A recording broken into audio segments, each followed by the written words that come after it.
Saan ka man naroroon, mahal ko,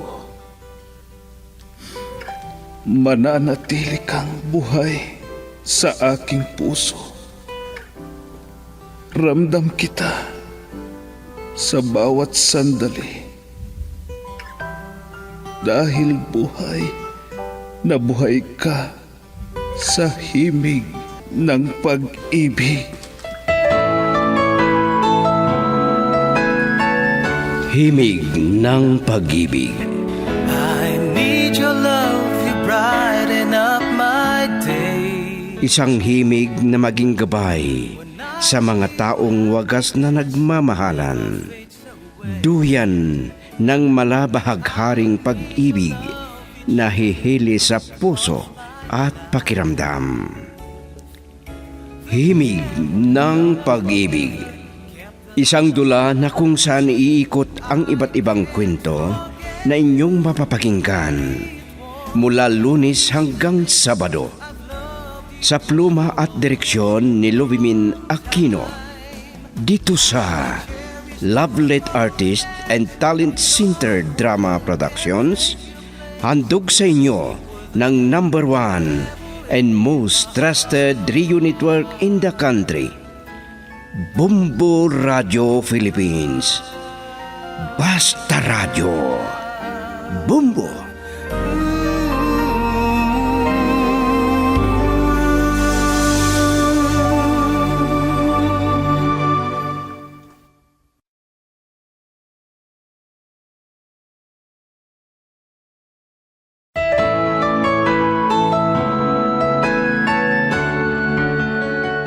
Ang nakaraan, sinigawan ni Mang Pitong ang driver ng kotse dahil sa nabasa ito, dahil sa bilis ng pagpapatakbo nito. Parang nawala ang kanyang lasing dahil kumislap ang kidlat at malakas na kulog. Naalimpungatan si Aling Kidang sa pagtawag ni Nika. Kinabukasan ay nasabi kay Aga na baka may gusto si Nika sa kanya. Mula noon ay nagpaturo ng pagmamaniho si Aga at lagi silang namamasyal. Nagkalapit ang kanilang kalooban at naging magnobyo na sila. Nagtaka naman si Mildred nung babae ang sumagot sa silpon ni Aga. At ngayon, sa pagpapatuloy ng isang linggong kasaysayan na pinamagatang Kung Puso ay Malinis, dito sa ating dula, Himig ng Pag-ibig. We shared together, kept that love alive. I can't forget you. Napakasaya ko kung ganitong magkasama tayo, Aga. Ikaw ang napakagandang dumating sa buhay ko. Hindi ka ba nagsisisi na naging magkasintahan tayo? Wala kang kinabukasan sa akin. Iyan sanang gusto kong sabihin sa'yo. Di ba may ireregalo ang ninang sa'yo? Nasabi niya pala sa akin. Tutulungan niya daw ako para ipagpatuloy ko ang pag-aaral ko. Pero hindi para sa akin yan. Kung talagang mahal mo ko, mangarap ka. Nika. Para sa kinabukasan natin at sa mga magiging anak natin. May sasabihin pala ko sa'yo. Tumawag sa akin ang dati kong kasamaan sa trabaho sa Maynila na ngayon ay nagtatrabaho doon sa Dubai. Dubai? Mag-abroad ka? Si Mildred. Oh, Nakita niya kami. bakit nakakunot ang noo mo, Aga? Ayaw mo pa akong payagan? Para rin ito sa ating kinabukasan. Kung matutuloy akong mag-abroad, pero kailangan na may gawin ka. Kaya pala hindi ka na tumatawag sa akin, Aga. Um, Yan ba ang babaeng pinagpalit mo sa akin? Ah, miss, ako si Mildred. Sandali lang. Sino ka ba? Ako nga si Mildred.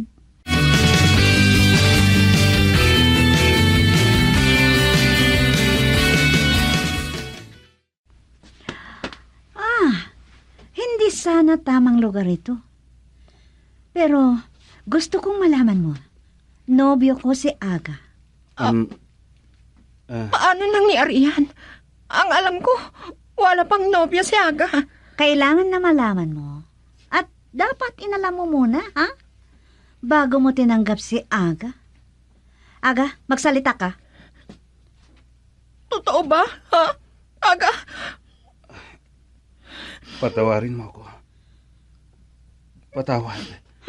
Ang alam ko, mabait at mapagkakatiwalaan ka. Walang iya ka! Nika, Hindi na kita mahal. At sa'yo na ang lalaking ito, ikaw babae. Kayo ang magkabagay.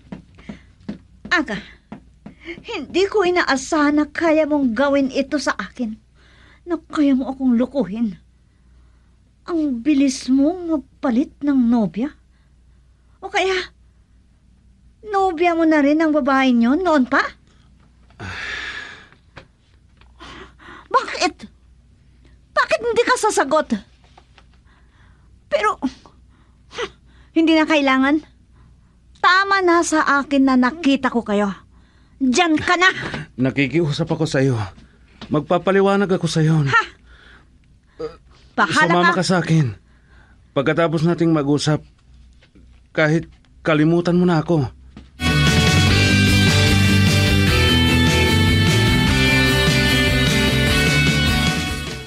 Nalamigan ako ng husto at ang init-init ko. Ito na yata ang dahilan ng pagkamatay. May alak sana at iinumin ko. Talagang masama ang pakiramdam ko. Hindi ko kaya ang bumangon. At wala akong gamot na iinumin. Si Mildred, hindi pa nagkataon na dalawin ako.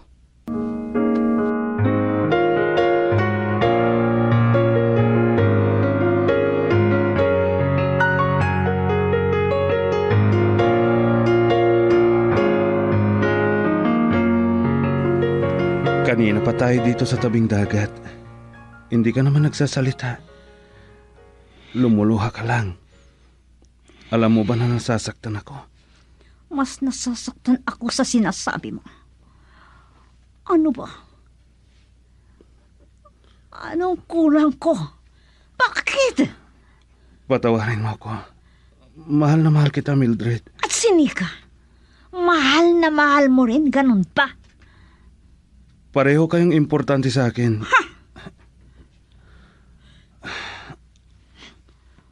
Ang sakit naman ng ibinibigay mo dito sa puso ko. Isa lang ang pwede mong mahalin. Kahit masakit, ako na ang lalayo sa iyo.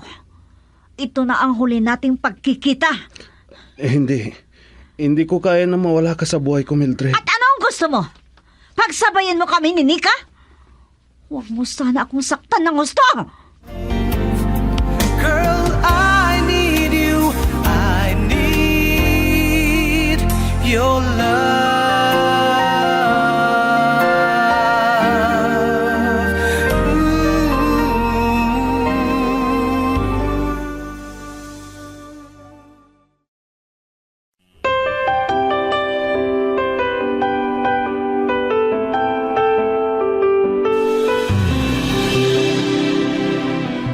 Bakit ka umiiyak na yumayakap sa akin, Nika? Nasaktan ka ba? Ano ang nangyari?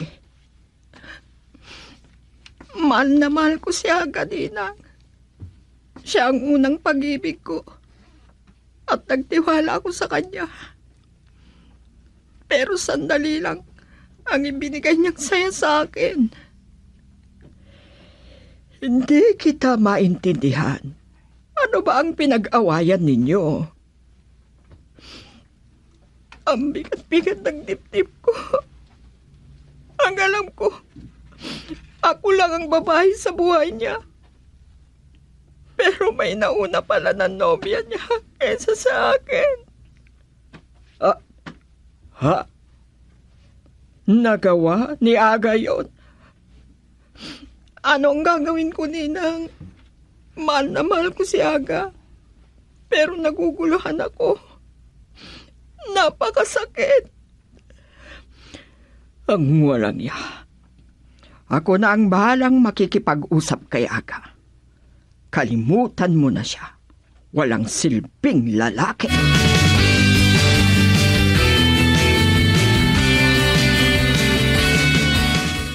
Walang yaka. Auntie, Mula ngayon, talikuran mo na ako na kamag-anak mo. hindi ko kayo masisisi. Alam ko na importante sa inyo si Nika. Parang anak na ang turing ko sa iyo dahil kamag-anak kita. At nagtiwala ako sa iyo. Pero sinayang mo ang mga plano ko para sa inyong dalawa. Patawarin niyo ako, Auntie. Hindi ko ipinagtapat na may nobya ako doon sa aming lugar. Hindi ka na nahiya. Matalino at mataas ang pinag-aralan ni Nika. Bakit nagawa mong samantalahin? Auntie, madali lang nakalimutan niya ako. At ano ang ibig mong sabihin? Pinaglaruan mo lang si Nika. Minahal ko ng tapat si Nika. Pero ayaw kong may masaktan sa kanila, Auntie. Wala sa plano ko ang sirain ng kinabukasan niya. Mabuti at alam mo yan. Malaking pagkakamali ni Nika na minahal ka. Ngayon pa lang ay magbalot ka na ng mga gamit mo at umalis ka na. At mula ngayon, wala ka nang maaasahan na tulong mula sa akin. Bahala na kayong mag-ama, kahit magpatayan pa kayo.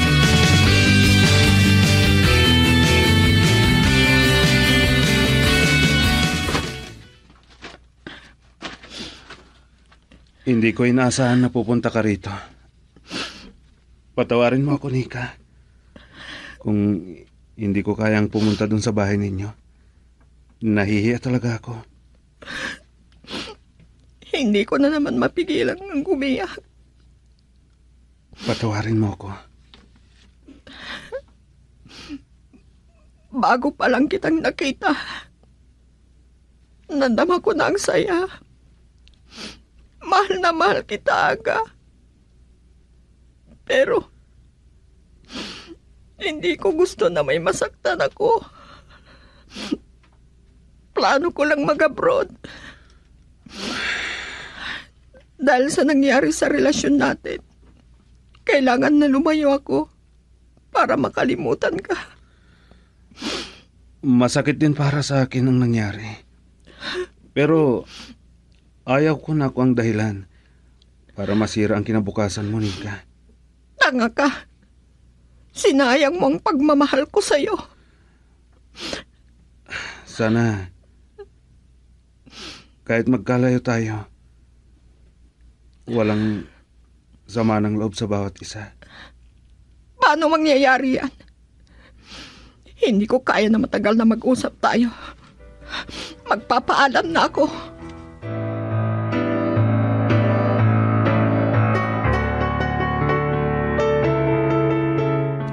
Bakit ka tumawag? Ano ang kailangan mo sa akin? Nanghihina ako. Pero pinilit ko ang tumawag sa iyo. Dahil may lagnat pa rin ako. Wala akong pakialam. Wala kang mahintay na tulong mula sa akin. Patawarin mo sana ako. Hindi ko pa gustong mamatay. Yan ang napala mo.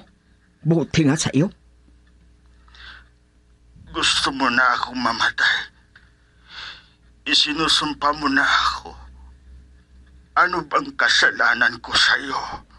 Tanungin mo ang magaling mong anak.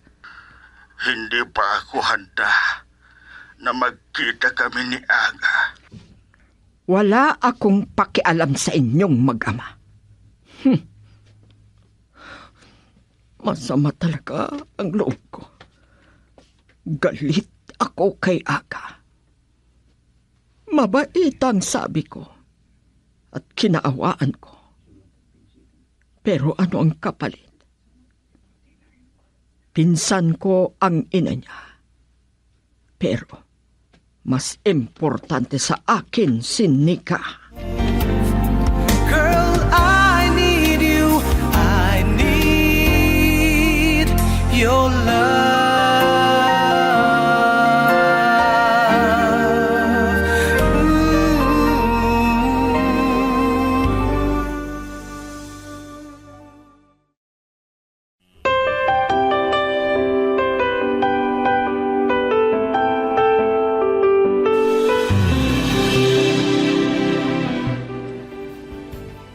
Kumusta na kayo, Mang Pitong?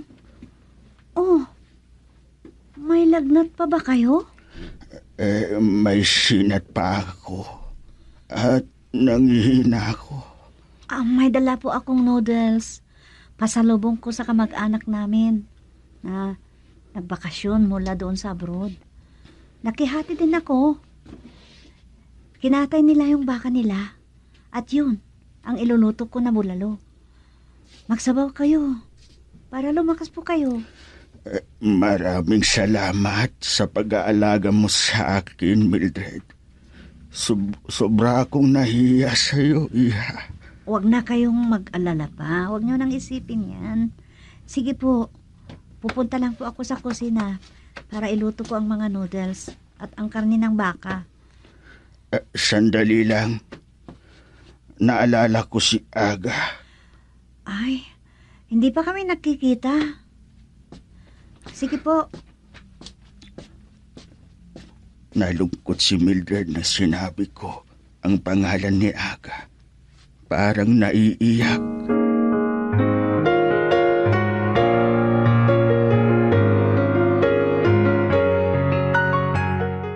Salamat at hinarap mo ako, Mildred. Nagsisisi ako sa ginawa ko. Ano ang pinagsisisihan mo? Masakit ang loob mo dahil pinaalis ka ni Aling Kidang? Ganon? Pinalis nila ako. Pero hindi ako galit dahil kasalanan ko. Naiintindihan ko si Auntie Kidang. Importante sa kanya si Nika. Pareho kayong importante sa akin. Kaya pinagsisisihan ko na pareho kayo na nasaktan. Ha! Napaka-imposible mong tao. Pwede bang ganon? Dalawa kami? Ha! Mildred, ikaw ang pinili ko. Huwag ka nang magsalita ng kanyan. Huwag na nating pag-usapan yan. May sakit ang tatay mo. Kailangan ka niya.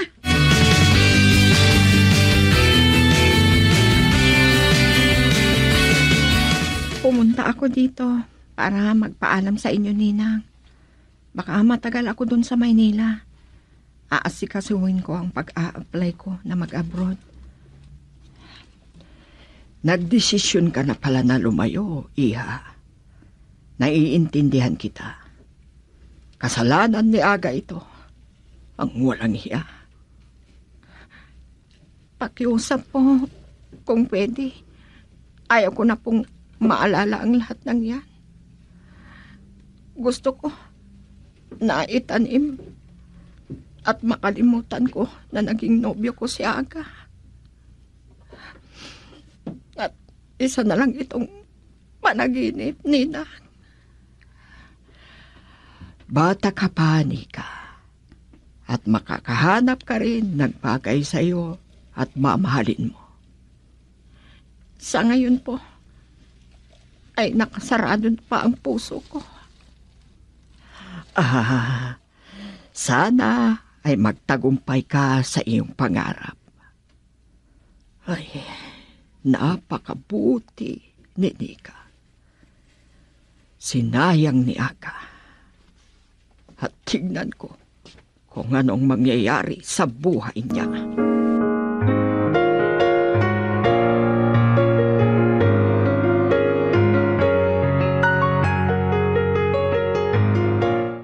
Ako ang anak, Itay. Dapat na ako ang magpakumbaba. Kalimutan niyo na ang mga nangyari nung nakaraan. Mula nang ako ay nabasa sa ulan, Aga, naramdaman ko na humina ng husto ang katawan ko dahil sa sakit ko at sa aking mga bisyo. Mabuti naman, Itay. At nalaman niyo ang masamang ibinunga ng inyong mga bisyo. May bagay lang na gusto kong maliwanagan. Noong tumawag ako kay Kidang para magpatulong ako sa kanya, pero ganun na lang ang galit niya. Pasensya na kayo, Itay. Mas lalong lalala ang galit niyo dahil ako ang may kasalanan. Pero sana hindi kayo idinamay. Ano ang nangyari? Di ba mabuti naman sa iyo? Nahiya ako sa aking sarili, Tay, kung bakit nagawa ko yon. Pero tao lang ako at natural lang na magkamali ako. Naging nobya ko si Nika. Yung anak sa binyag ni Auntie Kidang. Kaya pala nagalit sa akin si Kidang. Pero wala naman siyang sinabi na ganyan ang nangyari. Kahit si Mildred ay walang naikwento sa akin. Pero napansin ko na nalungkot at naiyak noong pinasyal ako. Dahil inintay ni Mildred na akong magkwento sa inyo, Itay. Marami ang bagay na nawala sa akin. Pero ang nagpasaya sa akin, nagkasundo na tayo. At si Mildred ang pinili ko, Itay. Desisyon mo yan, iho. At mabuti naman si Mildred. Kahit na masasakit na salita, kung nakikipag-usap ako sa kanya, pero siya ang nag-aasikaso sa akin noong nagkasakit ako.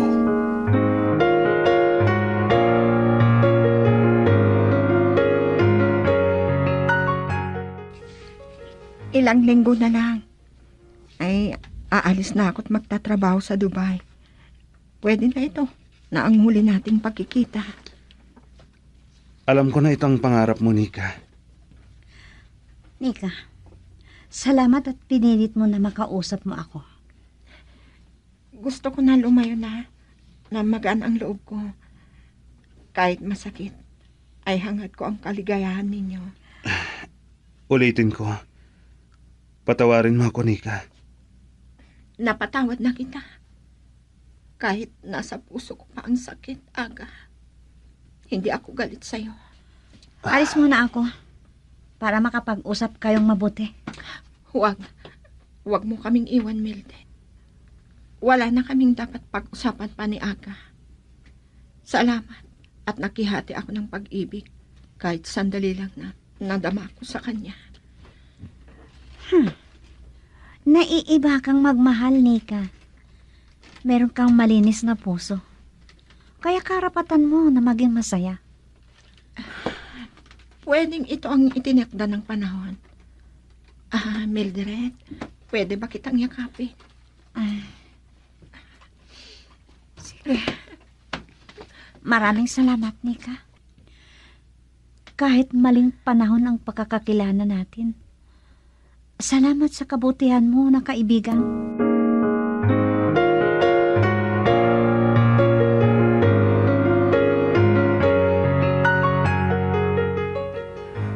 Pagkatapos ng napakalaking pagsubok sa ating relasyon, Mildred, kahit wala akong may pagmamalaki na kayamanan sa iyo, gusto ko na magpakasal na tayo.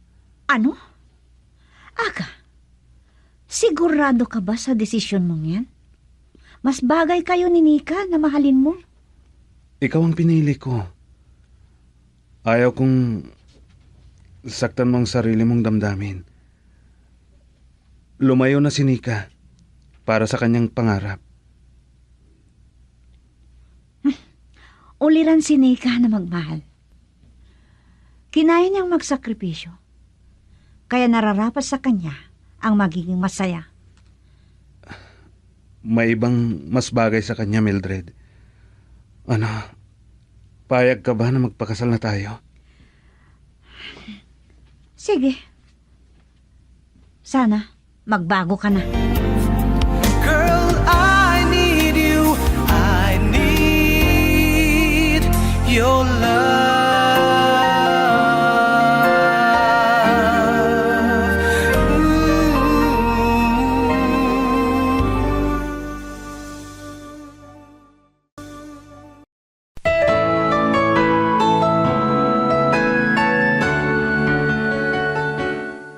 Ano pa ang mga susunod na mangyayari? Mga kaibigan, pakinggan bukas ang karugtong ng isang linggong kasaysayan na pinamagatang Kung Puso ay Malinis. Dito sa ating tula, Himig ng Pag-ibig. Mula sa panulat ni Delphine Dumayas at sa direksyon Lubimin Aquino Sr. Produksyon, supervisyon, Leyte Yasto Delio Aquino.